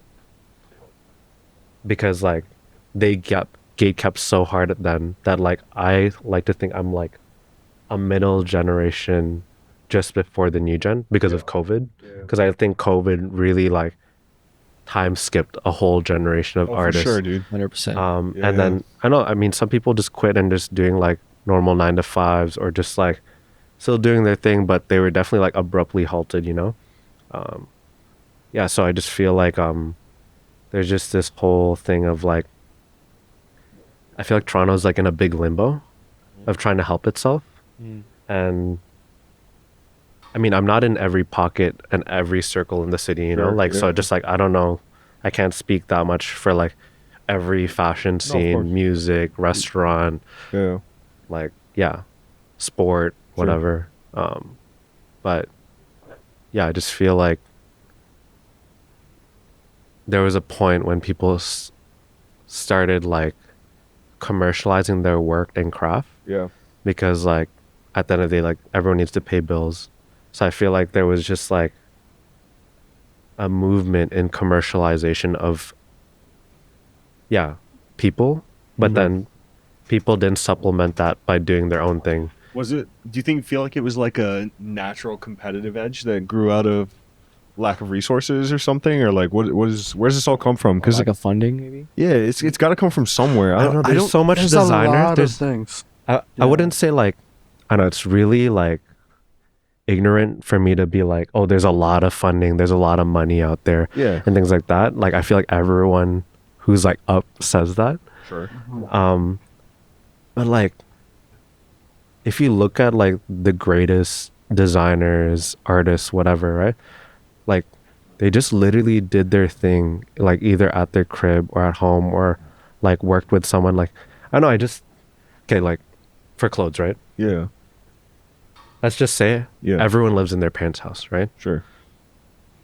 You could buy a used industrial sewing machine. Industrial sewing machine is like what you could use to make one whole garment. Sure. Like, I'm Yeah. talking from like a suit to like some technical jacket with 18 zippers with like spikes coming out of it. Yeah. To make like a jacket, you need like 2 yards of whatever fabric you want. Let's just say like a base fabric is like, it's like $15 a yard plus tax, right? You only need like $40, your parents' crib, and enough money to scramble around to get like a $300-$500 sewing machine to make a garment. And then you have social media. It's just like, it's not like there's such a formula to it these days. Like, it shouldn't be that hard. I mean, and I feel like people shoot themselves in the foot being like, oh, like Rick Owens did this, Sakai did this, Yeah, Acronym did this, PAF did this. It's just like, Try to you're figure not out- there yet. Try And to also figure like, everything out at once. and it's like, Yeah. oh, my branding's not right. Oh, who do we cast for our model? Where's our location? Yeah. Who's the makeup artist? Like, do you even need this, and that? Yeah. Okay, how do I like get water for people for the shoot? How do I get all the food? No, those How are do all I get material the things, dude. Uber Yeah, and all yeah. the stuff? It's like, do you see what like CSM students are posting? Yeah. They post like their unfinished samples on a concrete wall Yeah. and get 3,000 likes, and then Yeah. they have like Fashion East or someone sponsor them. Yeah. You know, it's just like, it's Seen not, some crazy work out of OCAD. Like, Yeah, even like, just in the last year, it's it's like- crazy. I know, like at the end of the day, it's like also like who you know, how you play the game, Sure. all that stuff, or like how good your work is, to be honest, or how tasteful your work is. I wouldn't say Yeah. how good your work is, how tasteful it is, because like there's always nuance you could play with. course. Like, you could use nylon for like lingerie instead of like a technical jacket. Sure. You could use linen for a winter jacket, but you're like, oh, linen's a summer fabric, but then it's like how you play around with the linen, Sure. how you could layer it, Yeah. Yeah. how you could coat it, you know? So I feel like there's so many things you could do, and the time people spend like bandwagoning or complaining, they could just be doing it, or Yeah. just like, people think there's like one scene in Toronto, Yeah. like one scene to cater to. Yeah. There's like, what's the population here? Like 3 million? 3 million. Yeah. But then, yeah, There's a but lot peop- of different pockets. but There's a lot people of feel like pockets. they need to sell to the same people. Yeah. Like this jacket John made, right? Yeah. Whether it's someone who really likes fashion or someone who likes going to Joey's by Eden Center, Yeah. it really doesn't matter who wears it. You know what I Mhm. mean? Because it's just like, and I feel like people get a little too picky with like their niche stuff. I feel like people are opening up these days to the demographic of like, you know, commercialization and stuff like that. But it's Yeah. just like one of those things. It's like a little too late. There's Yeah. like, you know what I mean? Yeah. And I think that's like the whole theme of Toronto. It's just like a little too late. Not even late. It's just like a little too late. So it's Yeah. just like, how do you get out of this whole limbo thing? I mean, I don't have like a definite answer for that. I mean, man, I fully agree with you. Even like the younger band that was sitting here, I'm like, these, like, I'm not old, but at the same time, it's like, I definitely feel old. When Yeah, I get I when I feel get around old. when I get around kids like that, I feel yeah, I'm old like, for damn, sure. these kids Yeah. are like, this is what I was. This is why I started doing this, and like, Mhm. they're basically kids in front of me right now. Like, I'm clearly providing, not providing, but I'm clearly doing something that wasn't there. Hmm. Like when we were putting out our first project, like it just wasn't there. Like there wasn't people who were down to bring us into the sessions with them, like record us, help produce us. Like you just do it, and then Yeah. you run into like 21, 22-year-olds who are just getting started, and it's like it's a whole different life to it. Yeah. It's kind of sick. It's cool, but yeah, I guess I get your point. Is I don't know. I'm trying not to get discouraged by it, but it's like it's also fighting an upward battle a lot of times. Yeah, and I just like, I mean, like, just fight it, like, whatever, Yeah, of you know, course, like, it's just like you're gonna get point A, B, C, like, just Sure. take the steps already, you know, Yeah, like, but yeah, I feel like it's just like that's how Toronto is. It's just like we built such an infrastructure for like people like who are really loud, yeah, but it's like everyone's working the shadows, so it sort of contradicts itself. yeah, So it's just like everyone's quiet, but we built such a loud infrastructure. yeah, So now, I don't know, it's just like know what city you're in yeah, and stuff. Like, yeah, yeah, if you want to do some crazy stuff, like, which like a lot of Toronto brands and makers do, like they go to different countries, Mhm. make it big and come back. yeah. You know, you could do that. But I don't know, Toronto's like, what's, yeah, like a lot of people like to go to the mall, like understand why people like shopping at the mall. Sure. You know, like imagine if all the mall people went to boutiques, Yeah, you know, yeah, yeah, but then like all the brands in the mall are from overseas company, yeah, or like maybe not all, yeah. but like a lot of that money is funneling to outside of Canada, right? Sure. I'm not saying like blindly support local, because that's the thing a lot of people love to do too. Yeah, it's like Yeah. when push comes to shove, it's not practical, but you know. Yeah, like I was telling John, I was like, or like a general rule I like to have is like, give a brand 3 years, and then that's consider that the beginning of the brand. Right. Yeah. Yeah, because like I think if a brand can't pivot after the third season, Yeah. like that's when things get tricky, because like when your first, second, third season, first is like when you test the water, see what's good. You have your hype from your friends and like people who might have been looking and stuff, right? Sure. I feel like that counts, but then that like that's good for the moment, and you see how you could build off that. The second season, it's like, oh damn, like I'm really doing this now, you know, like I'm made it to the second season. Okay, now like I could start doing new ideas and things like that, and just like maybe there's still left over people from like who's paying attention, or like friends who weren't able to support the first drop. Okay. And then you get to the third season, that's when your design language starts to build, and then you're just like, okay, like I'm starting to see the repetition in what I like to make and like what I want to offer, and you start to see how numbers and money works. That's funneling in. And then after the third season, that's when you're just like, okay, like what am I actually doing now? The actually question is the Yeah, like what are is the killer of everything. Bro. Yeah, I'm and at then the actually it's like, question right now. what am I gonna start being known for, and what am I gonna build off of? Yeah. So I think like unless you do that Yeah. and stuff, that's like when I consider like the start of the brand. Did you change shirts? Yo, You You didn't think we'd notice, bro? I know. They were Yeah. that racist, bro. We wouldn't notice your shirt.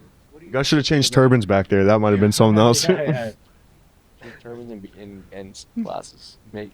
But yeah, I feel like the 3-year rule. Maybe it's a season a year. I don't know. Honestly, even as just a rule of thumb, it makes a lot of sense. I think that's we're hitting that Yeah, same actually like gonna- barrier right now. I'm gonna hold that to you. We're gonna see this again the next time you try to give some shit about how nothing's moving fast enough. Nothing's moving fast enough. I don't think anything's moving fast enough. You can have Why- multiple I problems. feel like this is like a thing that happens with everybody that gets into the creative like scene, and they're just like, okay, we have to do it this year. And at the end of the year, they're like, oh fuck, man, I'm so tired. Like nothing's happening, nothing's working out. But it's just like it's also like a business, you know. And what's really interesting about where we are as creatives is that we create for the fun of it, and like we get so lost in the business side because you need it to like be successful, to make money, to continue doing it. So it's like it's like a snake eating itself. I But know. then- I think like if you need to make money, just get a job. Yeah. Like Totally. literally, like I was like, there's a lot of people who talk really big. It's like, yo, I'll work here and like get my art. It's like, then go work there. Yeah, yeah. Like it's like go work at Rona, go work at McDonald's. Like it's not, dude. Like if you count how much money you make at like a part-time job, right? Like you could still go to the studio or do your thing after work. Yeah, like yeah. it's not that serious. Yeah, yeah. You know, so just like I feel like a lot of people like don't need to be starving artists. Yeah. Like you could just get like your ego is like too big that you can't just get like a normal job. You know what I mean? That's fair. I mean, Yeah. my only big contradiction to that is I think I've seen this model play out where people are artists for 8, 10, whatever. Not 8, 10, but I'm being facetious. But my point is they're artists for a long time. Fucking flounder. Don't make any actual technical or artistic progress. And at that point, if you turn around and you're like, why didn't this work? I'm like, well, fucking for several reasons. First of all, no fire under your ass. 2, like you didn't try anything for real. Like you recorded. Yeah. Well, I mean, like every situation differs, but you get course. where Yeah, I'm for coming sure. from, though. I'm mainly beefing with Moose here. No, I'm not beefing, but no, for sure. I mean, like, dude, I totally get it. I know I'm super anal. Yeah, but some I'm, people need to get fired from their job Yeah. to fucking like be like, okay, Oh, you're like saying- It does no, but it does take that though. Like it takes you really hitting like kind of like a rock bottom to just be like, fuck it, this is like I'm all or nothing right now. It's not even that. And man. if that Fucking- means getting a job, like that's where I am right now. I don't think getting a job's rock bottom, bro. You gotta fund your own creative interests. Like it's no one else is gonna. There's no one out here to help anybody. Yeah, Like, you gotta exactly. But do your that's shit. what I mean by like I super I very much relate and resonate with when you said like the first 3 years and now you're at the beginning, right? Because like you have to set up a foundation before you build a house. You have to literally get the land. Don't give me the ready. house analogy, bro. But yes, fair enough. Okay, I'll give you another analogy. You're an infant. Okay. You're not expected to speak until what, like you're 2 or 3 years old, Speak for right? yourself, bro. I was talking right away. Yeah. So just like,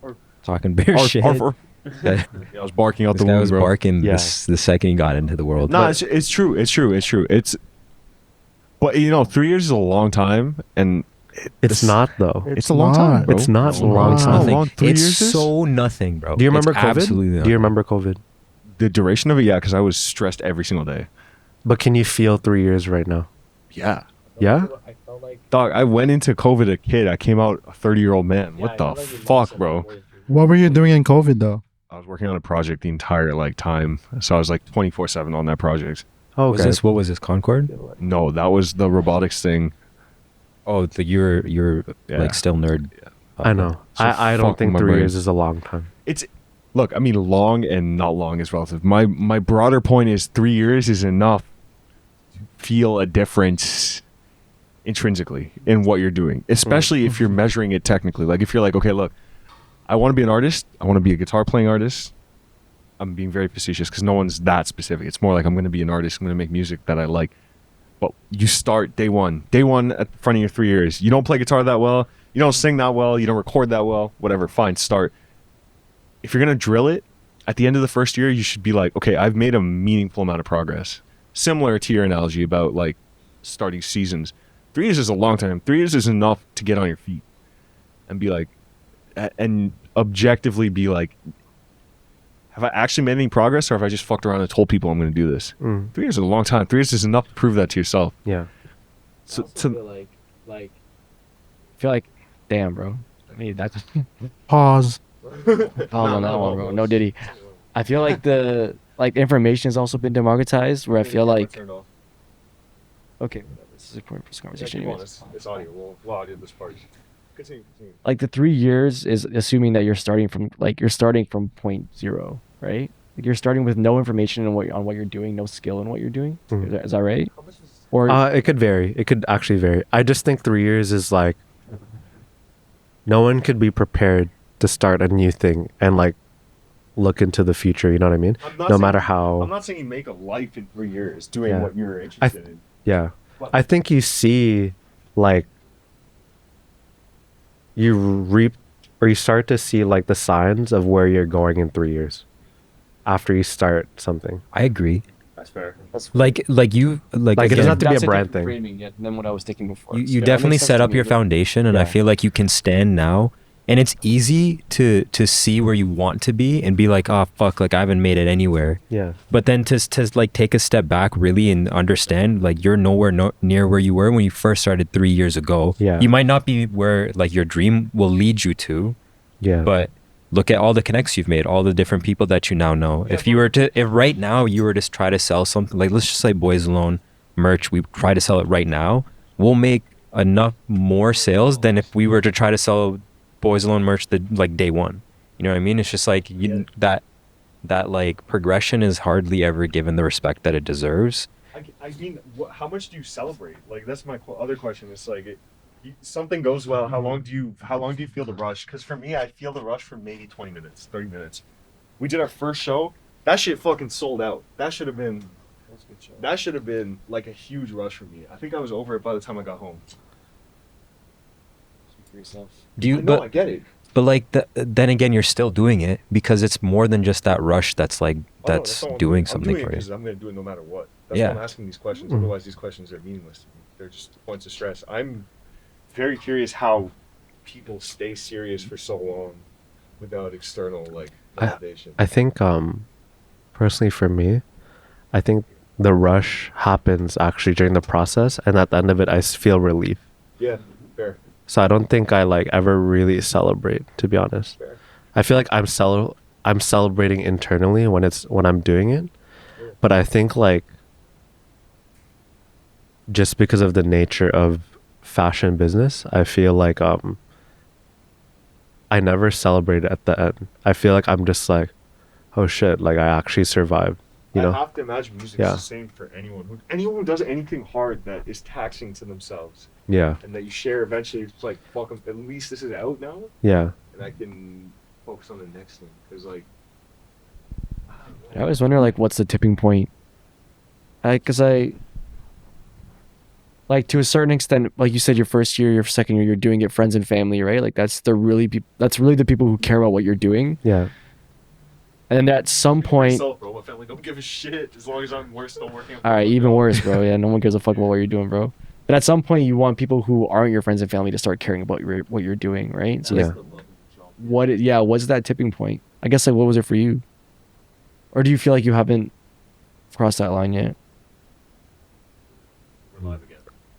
I'll just put in like a cute graphic or something. You got like a Pokemon or something you really like? This guy's not The basic. Wendy's logo. Yeah, we can What throw- the Wendy's we can throw, logo? like, Wendy's logo, Yo, we got bro. a good headshot of John. Wendy's John's chili. head and the Wendy's logo and throw it up on screen for like. Wait, you mean With the pigtails. Wait, Tails. Big ass. And it's big coming out titties, the holes in big his hat. Yeah. sorry, the question was what is that switch when What it, is that? Yeah. Do you feel like you've reached that tipping point? And like, what is that? If you haven't, then what do you think that looks like for you? I think I have reached that tipping point. Luckily, I have. Does that change the way you view your work?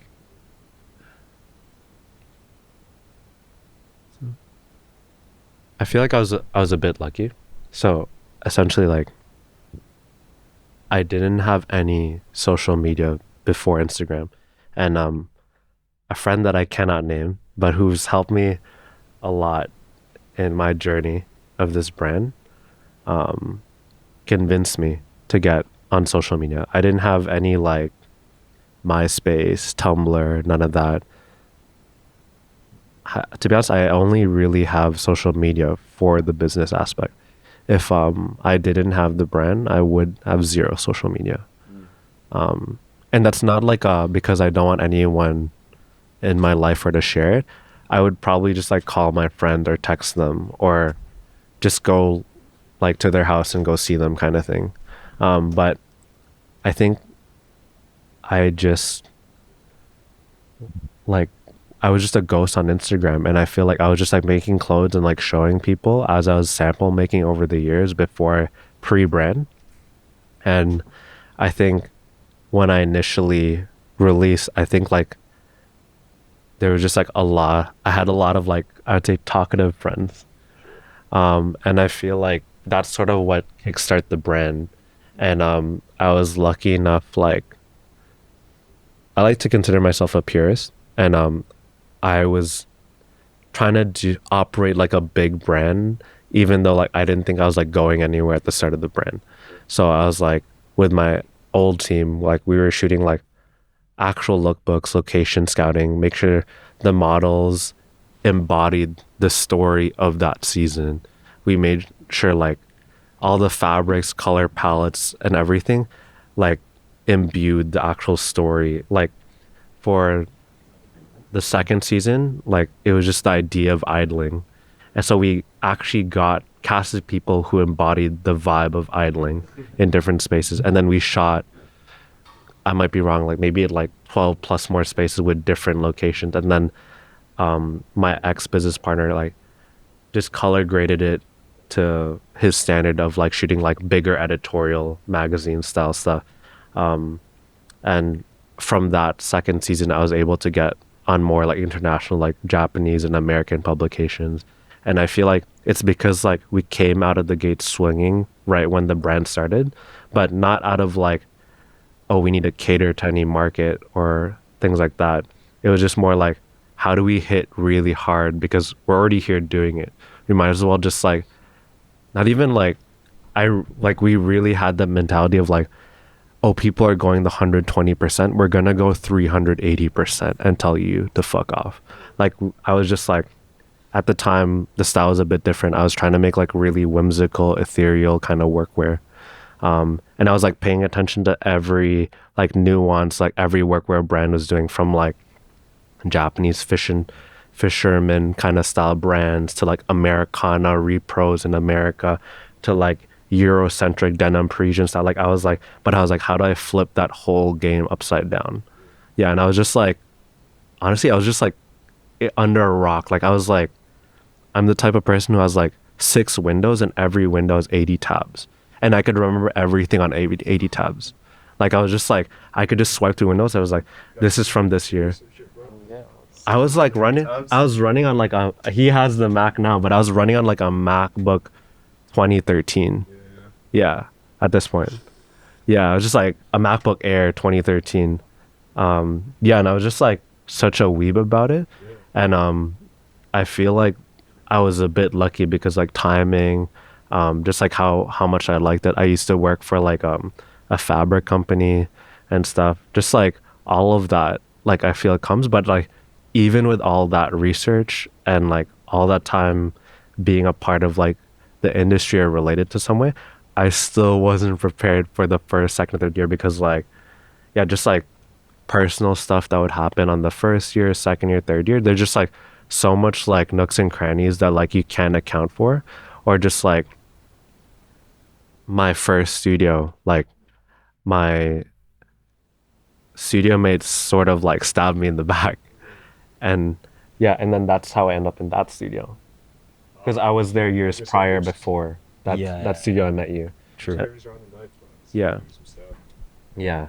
It was me. It was me. Actually, the guy that we said fuck you to is it was me the whole time. But Shit. It was me in a different shirt. yeah, there was just so much things to like, yeah, like even though I had like that straw of luck to like be in publications and like have people support and stuff, it's just like so much like machines breaking down, like us getting kicked out again for 888 DuPont and stuff, and then having to move in this studio now. But then like at 888 DuPont, I was, for my part of the space in the shared studio I was paying like $400 and I could operate the same level of brand right now off that $400. But now it's literally 10 times that. And it's just like, and I still have to operate the same level of brand, you know? So it's just like, or higher at this point with the way me and John want to scale. Out of curiosity, studio thing I'm super curious about because we talked about it a lot recently. Like I feel like it would be it'd be a multiplier on what we're doing. Not necessarily output, but I think it would make all the peripheral activity a little bit stronger. It would make the work exchange a little bit stronger. It also just gives you a place to sit down and get the work done, and just like kind of compartmentalizes. Because I know for a fact when I first got to 888, my output and like my skill set increased so much just by the pure fact of like now you have a place to sit down and work. And when you invite people by to get work done, you're entering an environment of work. And you're surrounded by people trying to do the work. It's literally an office, and like, and it leads you to connections, and it leads you to jobs, and it leads you opportunities, and just like the ability to sit down in this place, like you immerse yourself fully. And that's what I really love about a studio. That's what I really loved about 888. Was like meeting you guys next door, because we were in the studio, like we were neighbors. And it just creates this like environment for you to succeed. Like you have to almost try not to do work when you're going to a place like that.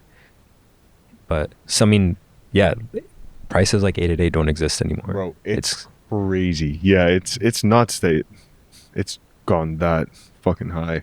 I would love to have a dedicated space to work, like where more people could be, well, kind of like today, but less chaotic. Well, less beer, but like same shit. It'd be sick. It'd be cool. I know. It's just one of those things, like when 888 went down, like it's either like lose the studio Yeah. or just like try to figure out, like I didn't think I could afford the studio that I have right now, Sure. but it's just like one of those things, like it's so like left or right.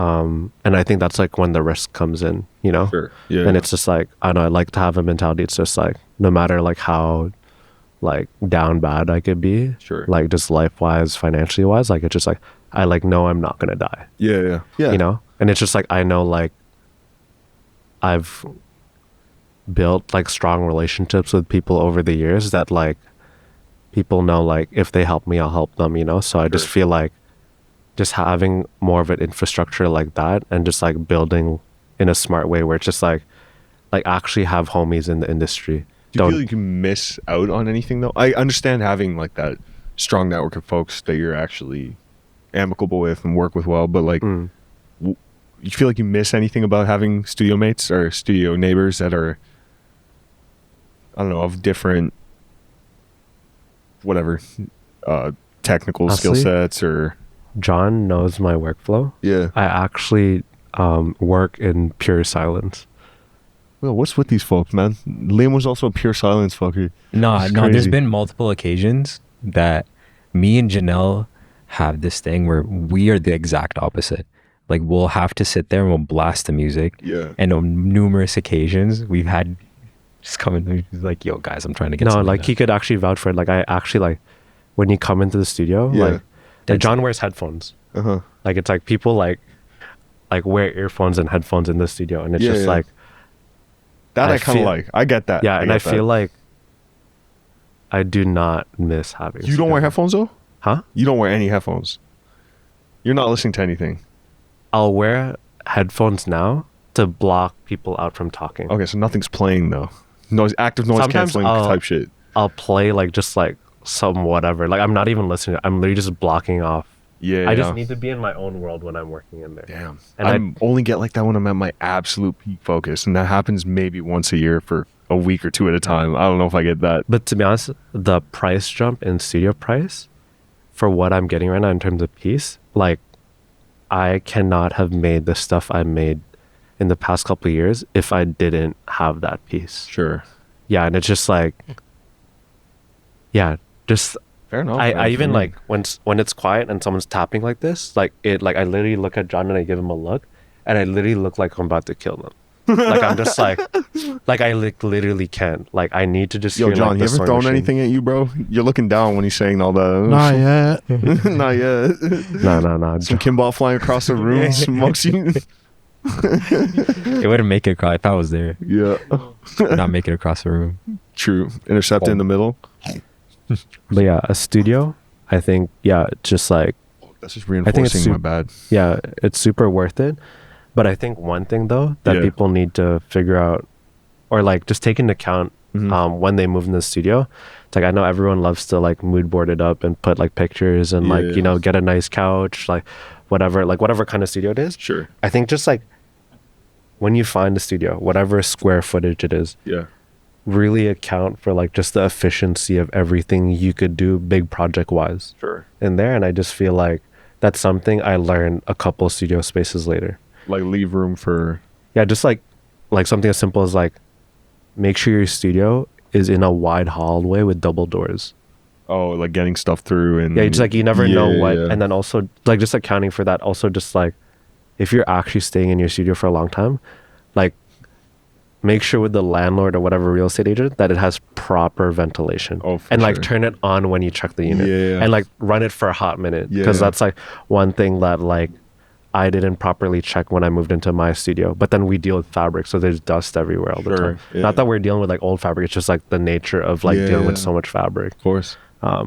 Yeah, so just things like that, like because that will impact the way you work. Yeah. You know, just like your eyes are dry, you're just there, you don't even want to be there, you know, but you're trying to work on like the stuff that's paying your bills. Yo, You know what I mean? Like it's just like that's what it is. I worked on like this like kind of art installation pod thing for a couple months. Yeah. I was in the basement of a salon on Lakeshore for months. Yeah. Like every free chance, I'd come home from work and I'd drive to Etobicoke and I'd be in the basement till like midnight. Yeah. So yeah, you know what I mean I know though? exactly what you mean. Yeah. It was brutal. Check this. Come here, come closer. Listen to this. What is damn, that's crazy. That shouldn't be happening. Why is it activating when I just press this little plastic bit that has nothing to do with the actual apparatus? This is why I don't smoke.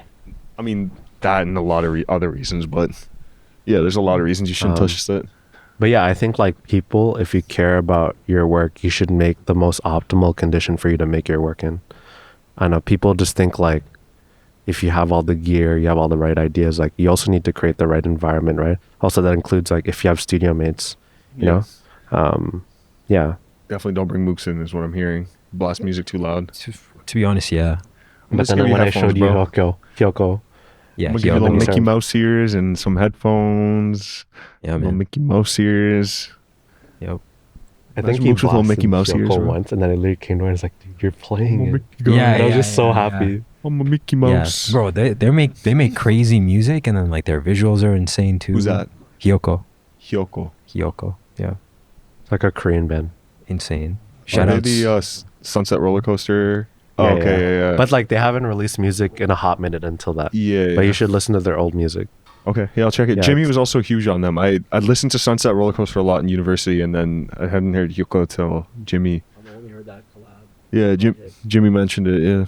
Oh yeah? Yeah. Should listen to 23, Hyoko's album. Okay. It's a really Sick. great I'll check album. that out on the way home. Yeah. fantastic album. Hard. Cool. Yeah. I mean, we've been shooting this shit for ages. I know we could keep going, but like we can Oh, we What can do wrap you- the epi and just chill. Have to be. Yeah, it's whatever. What do you want to ask John and me? I've, Anything else? No, I mean I'm just like I don't know. It was pretty clear you guys were doing cool shit. Like I have a shirt that you made and I wear that pretty often. Yeah. Always gets a lot of comments. We could do better. That's the big thing about when I wear anything Wandering Wit is it's every single time somebody comments on it, and I think that's really special. Like it's I'm always like proud wearing the stuff. Yeah. Appreciate Yeah. You that. know. Thank you. What do you guys? I know you guys talked a little bit about your process and like how you just sit there. It's very much just like touch and go. What do you guys feel like you want to do without revealing too much of like your plans and stuff? But with this rebrand, like what direction do you wanna take it? What direction I want to take it? Direction do we want to take it? Yeah, where do you want to take it, John? Where are you taking this thing? What are you doing? Yeah, what are you doing, man? I feel like we're not strictly just going to technical outerwear, but how we want to play on it is like how can we scale back technical outerwear where it's not too futuristic? It doesn't look too futuristic. Yeah, just because like Okay.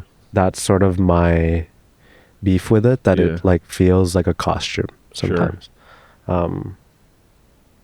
Yeah, like if there was a left, a middle, and a right, we're trying to be in the middle of trying to be a subdivision in the middle. Okay. Yeah, so it's just like in between left and middle or in between middle and right. My God, you lost me.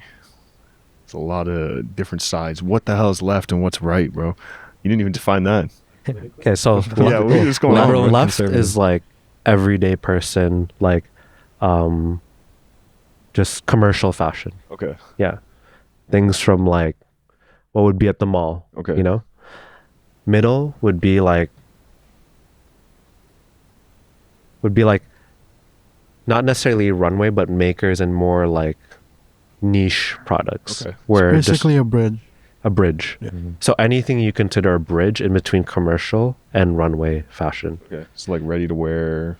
Ready to wear, whether it's like sportswear, Sure. avant-garde, workwear, Okay. suiting, middle. Sure. Right is like Proper the avant-garde, runway, yeah. editorial stuff, exhibition stuff, Yeah. like stuff that's like they're not necessarily clothes for sale, couture. Sure. That would be the right. Yeah. We're trying to be in the middle Okay. of those categories, Okay. and I feel like that would be like my best way to not, I guess, say too much and reveal too much. Yeah, It's fair gonna be enough. our definition of that. Sick. I'm not saying there's just like one way to do it. You guys know when you're gonna be rolling first, like things that we can look at out, or the general public could see out. Ideally, we want to be releasing. First week to like second week of March. Yeah. Oh damn, that's close. That's close. Yeah. That's very soon. You guys are making it sound like you have concepts of ideas right now. You guys are way farther ahead than that. Don't say you got concepts of a plan right now and dropping in March. 'Cause I that's- say creatively, we Yeah. definitely have some concepts. I'm already ready to get past this release. sure. And I just like keep bugging him like every week. He's like, yo, like when we're gonna touch spring summer, dog. yeah, Like, I have some ideas. yeah. It's like, oh shit. Then we go back to the studio and it's like, okay. Gotta finish this first. yeah, Yeah. just like, There's always shit in the yeah, way. I don't want to get too far ahead Yeah. with everything. And yeah, I just feel like since we're both purists, like it's so easy for us to veer off and just do like whatever we want. Sure. And I'm just trying to stay on like this infrastructure because like, yeah, it's something I didn't try too hard in the past. Yeah. And yeah, I just want to stick to one style. Everyone's making a hybrid of something right now. Yeah. And I just want to like sort of showcase this and stay in this pocket for a bit. Okay. Yeah. It's like a little nod to heritage, a little nod to technical outerwear, but then like It's a Yeah. bridge. Yeah. It's a bridge. but then like showcasing Bridgewear. like pattern drafting and like Clothes for nuances. bridge people. Yeah. It's Bridge dwellers. It's bridgeware. It's a bridge wear. Bridge lurkers. Bridge lurkers. Bridge Yeah. lurkers. Yeah. Bridgeware. That's Sick. nice though. I Dope. really like how like everything has like a purpose in the designs that you guys make. Is like it's really fun to wear, and I wanna continue supporting in any way I can. Yeah. Yeah. So Yeah. Wandering Wit Turban collection coming soon. Yeah. Vortex Vortex Turbans. Turban collection coming soon. Erica Badu sponsor. Erica Badusa. Yes. Yes, sir. This guy's excited, bro. This guy's an athletic guy. This guy needs athletic Girthage turbans. from now on is actually going to be styled in Wandering Wit, and most of Athletic turban. athletic turbans on stage. You know, he be running around a lot, sweating and shit. I don't know, bro. Fuck what I know when the Toronto Marathon is. That's the day I go to bed. Yeah, Yeah, it's Shalom. in the summer. That's something that definitely like we want to do. And so, hell yeah, bro. We're running the running wit. Sick. The running wit. He's in Honestly, I think that would go viral. No one's done a Gore-Tex. turban. That's like we were talking about how like no new garments out. That's a new garment. Sounds Nike picked that up instantly, bro. and shit. Gore-Tex turban, Gore-Tex hijab, Gore-Tex burqa. The entire fucking burqa is Gore-Tex. Gore-Tex. Gore-Tex. Even have Burqa will be wild. Sick. So all right, before we offend the rest of Islam, let's get the plugs in. We love Gabe, John, Gurtej, Mukat, Norby. You already know what it is. Mook's got I the always want to say- vision. Mook's got vision, bro. Mook's got vision. Yeah. Sick, man. Thank you guys for coming out. That was sick. thank you. I'm excited to see the work, and then when it's out and you know we're back in studio setting and we're shooting the shit again, you guys should definitely pop back out with the pieces and stuff. We'd love to show them off. Yeah. Show them off to folks. True. We'll do a video. Yeah, fuck it, we'll do. Pay us in jackets. No, shooting. You got jackets. Pay us in socks. You need socks, bro. Gore-Tex socks. Turbans. It's for everybody.